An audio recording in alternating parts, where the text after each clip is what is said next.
Halo, perkenalkan nama saya Nancaruan dengan NIM 22020183. Saya akan menjelaskan penjelasan tentang dari M1, M2 sampai M6. Yang pertama itu etika profesi dan tata kelola korporasi. Etika adalah studi tentang benar dan salahnya dalam tindakan manusia. Dalam konteks akuntansi, etika menjadi pedoman dalam pengambilan keputusan yang berdampak pada keuangan publik dan kepercayaan masyarakat. Adapun tantangan etika dalam akuntansi ialah satu, dari tekanan dari manajemen atau pemilik perusahaan untuk menyajikan data yang menguntungkan. Yang kedua, konflik kepentingan pribadi yang bisa mempengaruhi objektivitas. Yang ketiga, kurangnya keberanian untuk menolak tindakan tidak etis, terutama saat posisi atau jabatan terancam. Yang terakhir yaitu lingkungan kerja yang permisif terhadap praktik manipulatif. Berikut pelanggaran kode etik profesi akuntan yang terjadi di perusahaan Enron seperti integritas, yaitu Enron melakukan tindakan yang tidak etis dengan memanipulasi laporan keuangan. Yang kedua itu objektivitas, menyajikan informasi keuangan yang tidak sesuai dengan fakta. Yang ketiga itu perilaku profesional, Enron mengelola perusahaan tidak sesuai dengan standar akuntansi. Dan selanjutnya kita akan membahas proses kognitif dan keputusan etis, etika profesi, dan tata kelola profesi. Etika profesi akuntansi adalah standar etis yang harus diikuti oleh seorang akuntan yang bekerja di tempat kerjanya. Tujuannya adalah supaya akuntan jujur, tidak tidak menguntungkan, menjaga rahasia pelanggan, bertanggung jawab, dan dapat diandalkan. Adapun tantangan yang dihadapi akuntan antara lain konflik kepentingan, adanya tekanan dari rekan ataupun atasan, dan motivate blindness. Contoh dari kasusnya yaitu a team player yang dimana Barbara dan tim audit sedang bekerja pada klien, namun rekannya Dian menemukan kelemahan dalam sistem persediaan, tapi takut melaporkannya karena merasa bersalah, tidak melihatnya lebih awal, akan tetapi tim sepakat tidak melaporkannya supaya supaya proyek tidak molor dan anggaran tidak jebol, namun Barbara tetap ingin melaporkan karena tahu itu penting bagi kualitas audit. Selanjutnya kita akan membahas kode etik akuntan Indonesia. Kode etik akuntan Indonesia menetapkan bahwa setiap akuntan harus bertindak untuk kepentingan masyarakat dengan mematuhi 5 prinsip etika dasar, yaitu pertama integritas yang menunjukkan kejujuran dan keterus-terangan dalam hubungan profesional dan bisnis. Yang kedua, objektivitas yang terbebas dari prasangka, konflik kepentingan, atau pengaruh yang tidak semestinya. Yang ketiga, kompetensi dan kehati-hatian profesional, mempertahankan pengetahuan dan keterampilan profesional secara konsisten. Dan yang keempat, kerahasiaan, menjaga informasi klien dan tidak memanfaatkan untuk keuntungan pribadi. Dan yang terakhir, perilaku profesional, mematuhi peraturan dan menghindari tindakan yang dapat merusak reputasi profesi.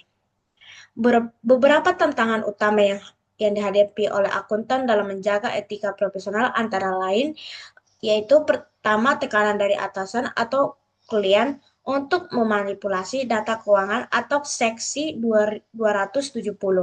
Yang kedua, bujukan dalam bentuk hadiah atau jamuan yang dapat mengganggu objektivitas dan independensi atau seksi 250 dan 340.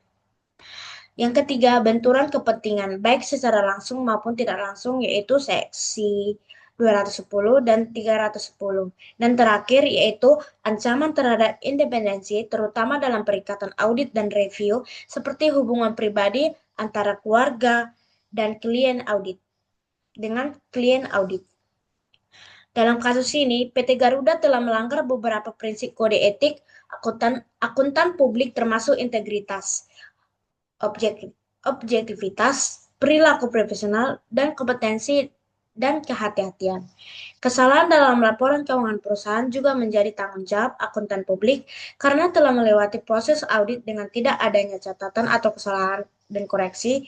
Akibatnya, akuntan publik tersebut dijatuhkan sanksi pembukuan izin selama 12 bulan oleh Menteri Keuangan. Selanjutnya kita akan membahas etika dalam pelaporan keuangan dan audit. Etika dalam pelaporan keuangan dan audit adalah prinsip moral yang harus dipatuhi oleh akuntan dan auditor agar informasi keuangan yang disajikan benar, jujur, dan dapat dipercaya.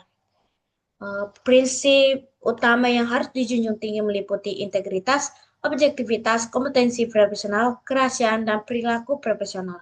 Dalam pelaporan keuangan, etika diperlukan agar laporan mencerminkan kondisi perusahaan secara wajar dan tidak menyesatkan pemangku kepentingan.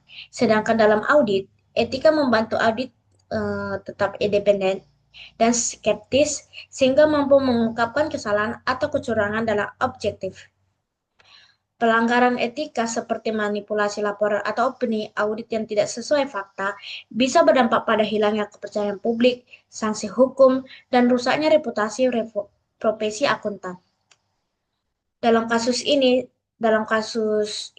itu sebuah perusahaan mencatat pendapatan dari kontrak yang belum direalisasi secara tunai demi memperindah laporan keuangan. Auditor yang memeriksa laporan tetap memberikan opini wajar tanpa pengecualian meski mengetahui penyimpangan tersebut. Pelanggaran etika itu diantara lain manajemen perusahaan melanggar prinsip akuntansi akrual dan bersikap tidak jujur atau melanggar integritas. Auditor eksternal tidak menjaga objektivitas, skeptisme profesional, dan kompetensi serta gagal melaporkan penyimpangannya. Akibat dari itu, informasi keuangan menjadi menyesatkan bagi investor dan publik, reputasi profesi akuntan tercoreng, dan pihak-pihak terkait dapat dikenai sanksi hukum dan profesional. Dan kita akan membahas etika organisasi dan tata kelola perusahaan. Etika profesi akuntansi merujuk pada prinsip dan standar moral yang mengatur perilaku akuntan dan menjalankan tugas profesionalnya.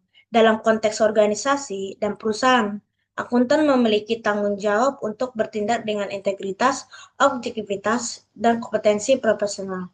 Tidak menandatangani laporan keuangan yang tidak wajar.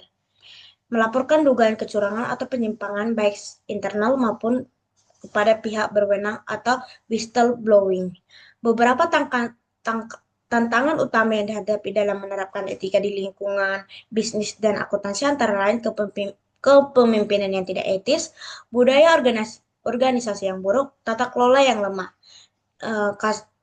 Contoh kasusnya itu Satyam Computer Service menjadi contoh nyata kegagalan etika dan tata kelola perusahaan yang dimana CEO Ramalingga Raju memasukkan laporan keuangan dan aset selama lebih dari 8 tahun, lebih dari 7.000 faktur palsu dan saldo bank fiktif digunakan untuk menipu investor.